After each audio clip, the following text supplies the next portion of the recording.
வாழ்க வளமுடன், வாழ்க வளமுடன். டெய்லி போடணும்னு நினச்சிட்டு இருந்தேன், போஸ்ட் பண்ணணும்னு நினச்சேன். ஏன்னா எப்படி ஆரம்பிக்கிறது, எப்படி சொல்கிறது அப்படின்னு பிளான் எல்லாம் இல்லை. தெய்வ அருளில் எப்படி வருதோ அப்படி சொல்லலான்ட்டு.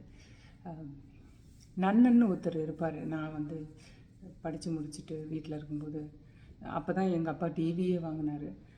என்னோடய 20 வயசில் தான் டிவியே எங்கள் வீட்டுக்கு வந்தது. 21 வயசில் கல்யாணம் பண்ணி அனுப்பிச்சி விட்டார்.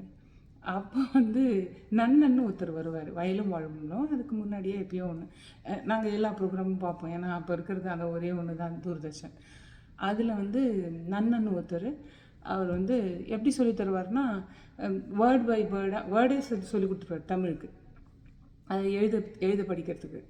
அப்போ தான் எனக்கு தெரியும், ஆனாவண்ணான்னு ஆரம்பிக்க வேண்டாம், ஆல்ரெடி கொஞ்சம் வயசாகி பேச்சு நடையிலெல்லாம் தமிழ் இருக்கிறவங்களுக்கு இப்படி ஒரு வார்த்தையிலேருந்தே ஆரம்பிச்சிடலாம் அப்படின்றது வந்து எனக்கு அப்போ தான் புரிஞ்சுது. இப்போ அவர் தான் காலையில் ஞாபகம் வந்தார், நன்னன் மாதிரியே நம்மளும் ஏன்னா எப்படி ஆனாவண்ணாலேருந்து ஆரம்பிக்கிறதுக்கு நான் ட்ரெயின்டு வெல் சன்மார்க்கி கிடையாது இல்லையா, அனுபவங்கள் தானே. அதனால் நான் சொல்கிறேன். எப்படின்னா, ரொம்ப உணர்வான ஆள், நான் ரொம்ப உணர்ச்சி வசப்படக்கூடிய ஆள், பை பர்த்டே 3 ஆதிக்கம் அந்த மாதிரி. அதனால் நான் எப்பயுமே ரொம்ப சென்சிட்டிவ். எவ்வளோ ஜாலியாக இருக்கணும், அப்படி யாராவது பஞ்சர் பண்ணால் அப்படியே ட்ரெயின் ஆகிடும். அப்புறம் யாராவது கஷ்டப்பட்டாங்கன்னா அப்படியே என் எனர்ஜி ஃபுல்லாக போயிடும். யாராவது என்னை ஹிண்டர் பண்ணால் பயங்கரமாக ஆத்திரம் வந்தாலும் அப்படியே அடக்கிட்டு ஆத்திரத்தை வெளிக்காட்டவே மாட்டேன். அது ரொம்ப சாஃப்டாக எதையுமே நம்ம பேசி அன்பாக புரிய வச்சிடலாம் அப்படின்னு ஒரு பிலீஃப் எனக்கு. அது ஒரு இந்த கிறிஸ்டியன் இன்ஸ்டியூட்லலாம் சொல்லி தருவாங்க இல்லையா, யூஸ்வலாக எப்படி அப்படின்னா, பேசினா போதும், எவ்ரிதிங் டைலாக் அப்படி சொல்லி தருவாங்க. அது ரொம்ப ரொம்ப எனக்கு ரொம்ப நல்லா இருந்தது. எனக்கு ஓகேவாக தெரிஞ்சுது, இதுதான் சரின்னு தெரிஞ்சுது. அதனால் நான் எப்பயுமே என் வாழ்க்கையில் எந்த பிரச்சனைனாலும், யார்கிட்ட பிரச்சனையோ அவங்களையே உட்காந்து வச்சு பேசுவேன். ஆனால் அது எனக்கு தான் ஆறுதல் கிடைக்குமே ஒழிய, அது வந்து அந்த அந்த ப்ராப்ளம்க்கு சால்வேஷன் கிடையாதுன்னு எனக்கு அப்போ புரியாது. இப்போ வரைக்கும் எனக்கு அது அந்த சுபாவம் உண்டு. இது எல்லாம் என்னென்னா, இதை வந்து நீங்கள் உலக நடையில் பார்த்தீங்கன்னா, இது வந்து வாழ்க்கைக்கு உதவாத ஒரு தன்மையாக தெரியும். ஆனால் வாழ்க்கைக்கு உதவாட்டி என்ன, வாழ்க்கையில் சக்ஸஸ்ஃபுல் இல்லைன்னா என்ன, இந்த இறைப்பொருள் மெய்ப்பொருளே நம்மளால் பிடிக்க முடியும். இப்படி நம்ம ரொம்ப சென்சிட்டிவாக இருக்கிறவங்களோட எவ்ரிதிங் நான் சொல்ல போகிறது என் வாழ்க்கை அனுபவத்தில் நான் பட்டது, அதாவது இன்பம் இல்லை அப்படிங்கிறத ஒரு சின்ன நுணுக்கமாக கொஞ்சோன்னு சொல்லிட்டு விட்டுட்டு, அதை பாசிட்டிவ் சைடு மட்டும்தான் நான் சொல்ல போகிறேன். ஏன்னா எல்லாத்துலேயும் பாசிட்டிவ்னஸ் இருக்குது. இந்த உலகத்தில் நான் புரிஞ்சுக்கிட்டது என்னென்னா, யாரை பற்றியும் எதை பற்றியும் எதுவும் சொல்ல வேண்டாம். இப்போ எல்லோரும் பேசுகிறாங்க மேனிஃபெஸ்டேஷன் அண்டு எல்லாம் ஆல் இஸ் குட், இதெல்லாம் நான் வந்து அது வந்து ஒரு 14-13 வயசுலேயே எனக்கு அது புரிஞ்சுட்டு 14லேருந்தே நான் ஆரம்பிச்சிட்டேன் என்னோடய ஜேர்னியை. எப்படி ஆனால் நல்லது கெட்டது அதெல்லாம் அப்போ தெரியாது. இப்போ என்ன தெரியுதுன்னா, நல்லது கெட்டதுன்னு ஒன்று இல்லவே இல்லை. எது வேணால் நல்லதாக மாறலாம், எது வேணால் கெட்டதாக மாறலாம். நல்லது கெட்டதெல்லாம் ஒன்றும் இல்லை. எல்லாருமே நல்லவங்களும் இல்லை, எல்லாரும் கெட்டவங்களும் இல்லை, எல்லோரும் கலப்படமாக தான் இருப்போம். இதெல்லாம் புரியும் போது என்னென்னா, மனசுக்கு ஒரு ஆறுதல்.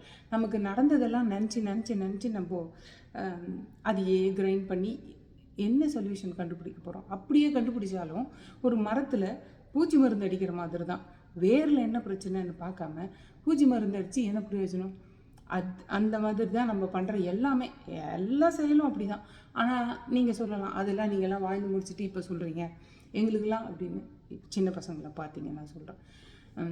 ஆனால் நான் சொல்கிறேன், வாழ்நாளை வீணடிக்க வேண்டாம். எங்களுக்காவது கொஞ்சம் டைம் இருந்தது, எடுத்துட்டு கேரி ஆன் பண்ணுறதுக்கு, புரிஞ்சுக்கிறதுக்கு எல்லாத்துக்கும் டைம் இருந்தது. இப்போ வந்து ஏன் இல்லை அப்படின்னா, சத்தியயுகம் பிறந்தாச்சு. எல்லாரும் சொல்கிறாங்க. எனக்கு ஒரு கசின் இருக்கா, அவளுக்கு வந்து தெய்வங்கள் வந்து பேசும், அவள் சொல்லுவாள். அதனால எனக்கு பிரத்யட்சமாக அதை நான் உணர்றேன். எப்படி அப்படின்னா, அந்த 3 மணிக்கு யாரோ எழுப்புறது, இங்கே அப்படியே காத்தடிக்கும், அப்படியே சுழலும், எழுந்துக்கிறது, இப்படியெல்லாம் நடக்கும். எனக்கு வந்து என்னுடைய அனுபவங்கள் எல்லாமே அது என்ன அப்படிங்கிற தன்மை வந்து எனக்கு இப்போ தான் ஒரு 4 இயர்ஸ் பேக்லேருந்து தான் புரிய ஆரம்பிச்சிது. அதுவும் வந்து ஒரு பக்தி, ஆஞ்சநேயர்னு இருந்துட்டு பக்தியில் நிகழ்ந்து அதுக்கப்புறமா அர்ச்சிராதிகதின்னு அர்ச்சிராதிகதி சிந்தனமே சதா சர்வகாலமும் பண்ணுவேன். சதா சர்வகாலம் இந்த சென்ஸ் சதா சர்வகாலம். என் பொண்ணு கொண்டு போய் காலேஜில் விட்றேன்னா அங்கே வெயிட்டிங் டைம் இருக்கும். அவளுக்கு டிரைவிங் கற்றுக்கிற வரைக்கும் நான் கொண்டு போய் விட்டுட்டு வரும்போதெல்லாம் இப்போ ஒரு கிளாஸ் 2 கிளாஸ் அப்படின்னா 2 ஹவர்ஸ் 3 ஹவர்ஸ் கூட இருக்கும். அது திருப்பி டூ அண்ட் ஃப்ரோ போகாமல் நான் அங்கேயே உட்காந்துருப்பேன். அப்போ வந்து ஃபுல்லாக சரணாகதி தான். அப்புறம் கெஞ்சி கெஞ்சி கேட்பேன் அர்ச்சிராதிகதி தான். அர்ச்சிராதிகதி அப்படின்னா நான் வேலுக்குடி கிருஷ்ணன் தான் அதில் எனக்கு குரு. அவர் தான் அந்த நிகழ்ச்சியை தெய்வத்தை கண்டா பயப்படவே தேவையில்லை. அது ஒரு தாய்மை, அது தாயார் தத்துவம். இப்போது எங்கள் அம்மா என் ஹஸ்பண்ட் எல்லாமே கூட இப்போ கூட எல்லாம் சாமி கும்பிடுவாங்க. அது உருவமாக பார்ப்பாங்க, ஒரு பெண் வடிவமாக பார்ப்பாங்க, பெரிய சக்தியாக கூட பார்க்கலாம். ஆனால் உருவத்தை தாண்டவே மாட்டாங்க. ஆனால் அந்த அனுகிரகம், அந்த தாயார் அனுகிரகத்தில் அந்த தாய்மையே நான் உணர ஆரம்பிச்சிட்டேன். உணர்றதுன்னா தாய்மையை உணர்றது. விஸ்வம் அப்படின்னா விஸ்வாகாரமாக அப்படியே விஷ்ணு பூரணமாக இருக்கிற சங்கு சக்கரமெல்லாம் இல்லை, அந்த சக்தி, அந்த எனர்ஜி எவ்ரிவேர் எனிவேர் ஃபுல்லாக அந்த மாதிரி. நான் வந்து யோகா பண்ணும்போது சவாசனா படுக்கும்போதெல்லாம் கம்ப்ளீட்டு சவாசனா போகும்போதெல்லாம் நிறைய நேரம் நான் நிறைய உணர்ந்திருக்கேன். அதெல்லாம் அப்புறம் லேட்டராக நிறையா சொல்கிறேன்.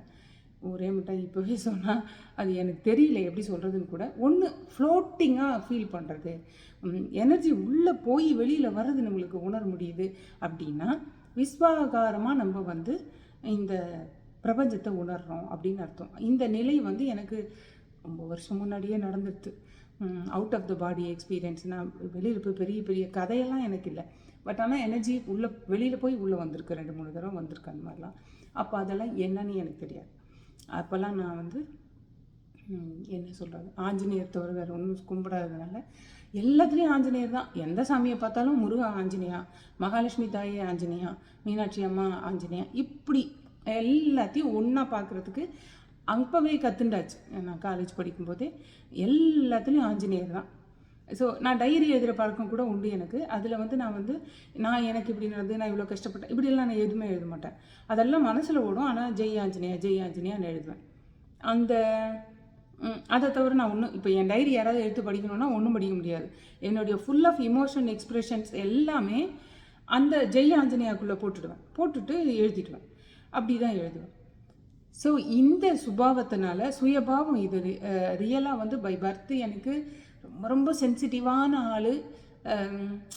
எங்கள் அப்பா அவ்வளோ ப்ரொடெக்டிவாக என்னை அவ்வளோ ப்ரொடெக்ட் பண்ணி வளர்த்தாரு. அதனால நான் அப்படி தான் ஒரு பூ மாதிரி தான். ஆனால் கல்யாணம் ஆன பிறகும், கல்யாணத்துக்கு முன்னாடியே கூட எங்கள் அப்பா அப்படி பார்த்துட்டாலும் அடிபடுறதுக்கு சொசைட்டியில் நம்மளுக்கு என்ன வழியாக இல்லை. ஆஸ் எ விமன் எவ்வளோ நம்ம பட்டிருப்போம் இல்லையா. இந்த அனுபவங்கள் எல்லாம் அப்போவே எனக்கு தோண ஆரம்பிச்சிட்டு, ஓஹோ இது நிலையான சந்தோஷமெல்லாம் இல்லை போல இருக்கு, இதை தாண்டி ஏதோ இருக்கு போல இருக்கே, அதை கண்டிப்பாக என்னன்னு தெரிஞ்சுக்கணும். அப்படின்னும் போது when ஜீவாத்மா பிகம் பரமாத்மா வி அட்டைன் முக்தி அப்படின்னு 10th ஸ்டாண்டர்டில் ஏதோ ஒரு ஹிஸ்ட்ரியில் வந்திருக்கு இந்த லைன்.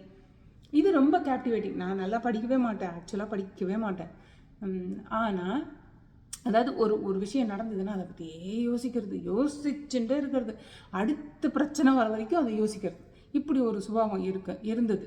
இது எல்லாமே ஐயோ இப்படி ஒரு குழந்தை இருக்கே அப்படின்னு இப்படி ஒரு குழந்தை யாராவது கிராஸ் பண்ணால் கூட பயப்படாதீங்கன்னா அவ்வளோ தீவிரமான ஒரு தன்மை. அப்போ வந்து ஈஸியாக அவங்களால என்ன சொல்கிறது, தெய்வத்தை மெய்ப்பொருள்கிட்ட போயிட முடியும். எப்படி அப்படின்னா எது நடந்தாலும் அதை அரைஞ்சி டயர்ட் ஆகிடுது. ஒரு 100 வருஷம் 100 ஜென்மம் எடுத்தால் எப்படி எக்ஸ்பீரியன்ஸோ அதை வந்து 100 நாள்லேயே முடிச்சிடுறது. ஒரு நாளில் ஒரு ஜென்மத்துக்கான எக்ஸ்பீரியன்ஸ். இது கொஞ்சம் மிகைப்படுத்தி இருந்தாலும் ஒரு இதுக்கு சொல்கிறேன், ஒரு அப்ராக்சிமேட்டாக சொல்கிறேன். அந்த அளவு டயர்டாயிட்டேன் நான் ஒரு 40 வயசு வரத்துக்குள்ளே டயர்டாக ஃபெட்டப் ஆகிடுது. அதே மாதிரி மெயின்டெனன்ஸ், உடம்ப வந்து எப்போ பார்த்தாலும் தேய்ச்சி குளிக்கிறது, கையை போட்டு சோப் போட்டு அலம்புறது, ட்ரை ஆகிடும் எனக்கு. அதாவது வெள்ளவெளியேன்னு ஆகிடும், இந்த இடுக்குலெல்லாம் ஒயிட்டாக ஆகிடும். அந்த அளவு நான் சோப்பு போட்டு மொத்தம் இருக்கிற அத்தனை ஆயில் எடுத்து விட்டுருவேன். ஸோ இதனாலெல்லாம் டயர்டாக போயிடுது எனக்கு. அதனால ஒரு அலுப்பு வரும் பார்த்தீங்களா, ஒரு 80-100 வயசுக்கு. அந்த அலுப்பு எனக்கு 30-33 வயசுக்குள்ளே வந்துட்டு முடிச்சிட்டு. ஸோ வெளியிலேருந்து பார்க்குறவங்களுக்கு என்ன ஜம்முன்னு தானே இருக்கான்னு நினச்சிட்டு இருப்பாங்க. வாழ்க்கையில் எல்லாம் ரெட் கார்பெட் போட்டு நான் போன மாதிரி வெளி பார்வைக்கு இருக்கும். அப்படியெல்லாம் இல்லை. எல்லாம் கிராஸ் பண்ணேன். கல்யாணம் ஆனால் எவ்வளோ, எனக்கு 3 நாத்தனார் எத்தனை இருக்கும், பெரிய ஃபேமிலி. அவங்களாம் ஒன்றும் பண்ணல என்ன. பட் நான் என்னுடைய சுபாவத்தில் எதுனாலும் எல்லாத்தையும் கரெக்ட் பண்ணிடணும். இப்போவே பேசி பேசி எல்லாத்தையும் தீர்த்து எல்லாம் ஸ்மூத்தாக எல்லாம் சந்தோஷமாக நிம்மதியாக இருக்கணும்னா இது எங்கேயாவது பாசிபிலிட்டி இருக்கா? எல்லாருக்கும் தகுந்த மாதிரி என்னாலையும் நடந்துக்க முடியாது. நான் எப்படி நடந்தாலும் எல்லாரும் அக்செப்ட் பண்ணவும் போகிறதில்ல. கஷ்டம் அது. ஒவ்வொருத்தரையும் போய் அன்பால் தொடலாமே ஒழிய இந்த மாதிரி அன்பை வந்து நம்மளோட சர்வீஸ்லேயோ நம்மளோட பழக்க வழக்கத்துலேயோ ஒருத்தர் இன்டியூஸ் பண்ணவே முடியாது. அது ரொம்ப கஷ்டம். அது அவசியமும் இல்லை. ஆக்சுவலாக அது ரொம்ப கஷ்டம். அதுக்கு பதில் ஆன்மநேய ஒருமைப்பாடு. ஆன்மாவால் நம்ம எல்லாம் இணைஞ்சிருக்கோம்னு தெரியும் போது அவங்க பண்ணதும் சரி நம்ம பண்ணதும் சரி எதுவுமே ஒரு மேட்டராக தெரிய மாட்டேங்குது. இப்போது எல்லாம் 50 வயசுக்கு மேலே. ஆனால் நீங்கள்லாம் யார் 50 வயசுக்குள்ளே இருக்கிறவங்க யாராவது கேட்டுட்டிங்கன்னா நான் சொல்கிறேன், அப்படியெல்லாம் வேஸ்ட்டே பண்ணாதீங்க. இதுதான் உண்மை. நல்லது கெட்டது இந்த உலகத்தில் இல்லவே இல்லை. நம்ம எப்படி வேணால் எது 1+1 2 தானே. 1+1 1ன்னு ஒருத்தன் ப்ரூவ் பண்ணியிருக்கான். அதுக்கு 3 புக்கு வேறு எழுதியிருக்கான். So anything we can prove. இது நல்லதா இல்லை கெட்டதா அப்படின்னு நீங்கள் டிசைட் பண்ணிட்டா அதை ப்ரூவ் பண்ணிடலாம். அது உண்மை. நான் அவளோட பேசுவேன், அதனால் நாளைக்கே பேசுகிறேன். என்னுடைய இந்த நெகிழ்ச்சியான அந்த பக்தி நிலை எந்த நெகிழ்வு எல்லை வரைக்கும் போச்சு, அது எந்த தத்துவத்தை போய் தொட்டுது, அந்த தத்துவம் எப்படி அருட்பெருஞ்சோதியோடு என்னை இணைச்சது அப்படிங்கிறத அடுத்து வரக்கூடிய நாளில் நான் சொல்கிறேன். ஏன்னா இப்போது ரொம்ப பேசிட்டேன். வாழ்க வளமுடன். அருட்பெருஞ்சோதி அருட்பெருஞ்சோதி தனிப்பெருங்கருணை அருட்பெருஞ்சோதி.